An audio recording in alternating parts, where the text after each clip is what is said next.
22억 신고가를 기록했던 동탄 부동산의 현재 상황을 자세히 확인해 보겠습니다. 동탄의 집값은 위례와 광교 다음으로 많이 오르고 또 많이 내렸습니다. 그래서 지금 다시 집을 사고 싶어하는 사람들이 많을 수 있는데 신중하게 고민하셔야 합니다. 동탄 집값은 계속 오를까요? 부동산 시장은 항상 오르는 것만은 아닙니다. 특히 동탄 신도시는 더 그렇습니다. 지금 동탄은 정말 많은 매물이 쌓여 있습니다. 앞으로 계속 오른다면 다들 왜 이렇게 매물을 내놓고 있을까요?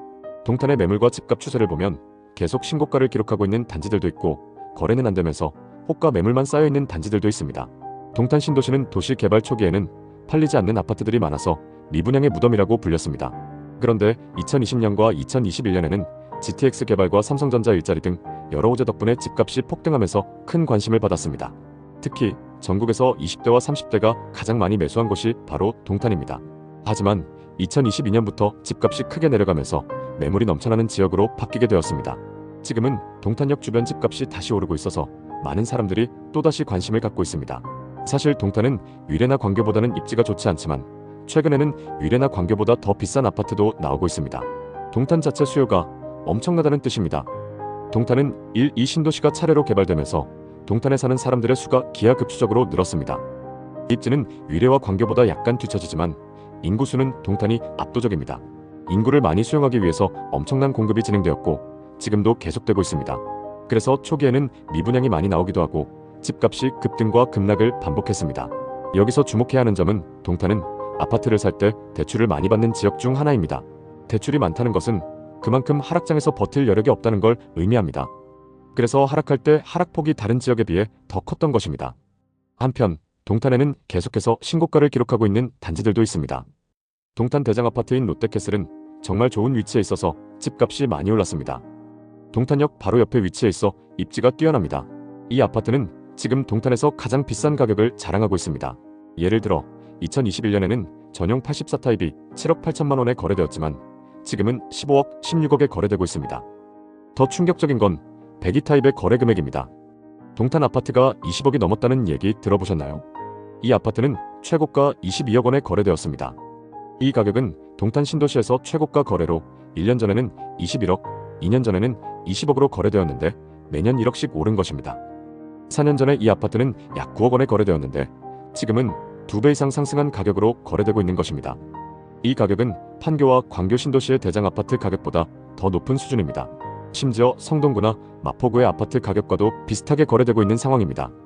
예를 들어 현재 마포의 레미안과 성수동의 아이파크 거래 시세와 비슷하고 호가 시세는 더 높게 나와 있습니다. 이렇게 가격이 오르는 이유는 동탄 자체 수요가 엄청나기 때문입니다. 동탄을 매수하는 사람들은 많은 호재를 이야기합니다.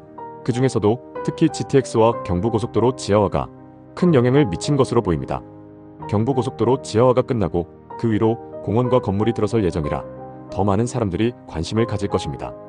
또한 삼성 반도체가 있기 때문에 수요가 높고 GTX 개통으로 서울 접근성도 좋아졌습니다.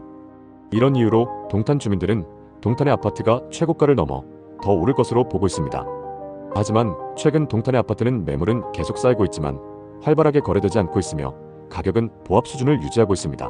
그럼에도 불구하고 사람들이 동탄을 선택하는 이유는 앞으로 서울보다 나은 인프라가 들어설 거라는 기대감 때문입니다.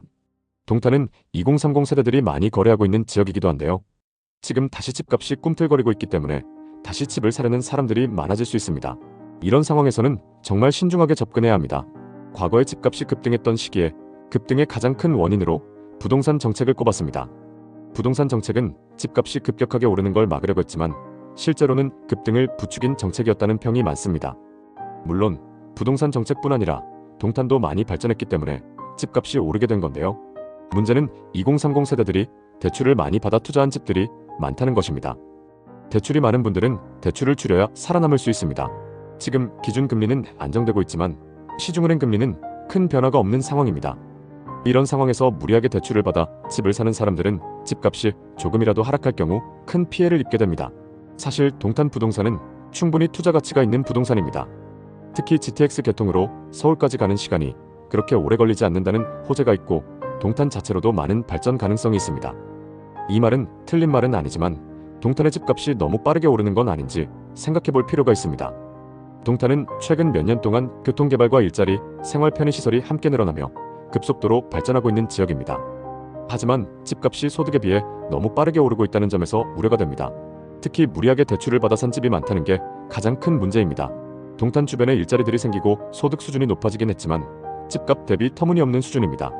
집값이 너무 급격히 오르면 결국 그 가격이 내려갈 수 있기 때문에 안정적인 가격 형성이 중요합니다. 현재 동탄의 집값 변화가 심한 상황 속에서 사람들은 가격이 계속 오를까 아니면 떨어질까라는 의문을 갖고 있습니다. 동탄의 집값은 계속해서 상승할 수 있을지 아니면 하락할지에 대한 불확실성이 존재합니다. 과거에도 급등 후 하락을 경험한 지역이 많았기 때문에 동탄 역시 이러한 흐름을 벗어나지 못할 가능성도 있습니다. 따라서 동탄의 부동산 투자자들은 지금의 시장 상황을 예의주시하면서 장기적인 관점으로 신중히 접근해야 합니다. 부동산 시장의 변동성을 충분히 고려하고 안정적인 자본을 마련한 후 투자하는 것이 중요합니다. 동탄의 부동산 시장에서 기회를 잡으려면 장기적인 성장 가능성과 투자 리스크에 대한 철저한 분석이 필요합니다. 섣부른 판단으로 손해를 보지 않으셨으면 좋겠습니다. 끝까지 시청해주셔서 감사합니다. 다음 편엔 더 알찬 내용으로 찾아뵙겠습니다. 모두 부자 되시는 그날까지 좋은 정보 전달드리겠습니다. 오늘 영상이 도움되셨다면 구독과 좋아요 부탁드립니다. 감사합니다.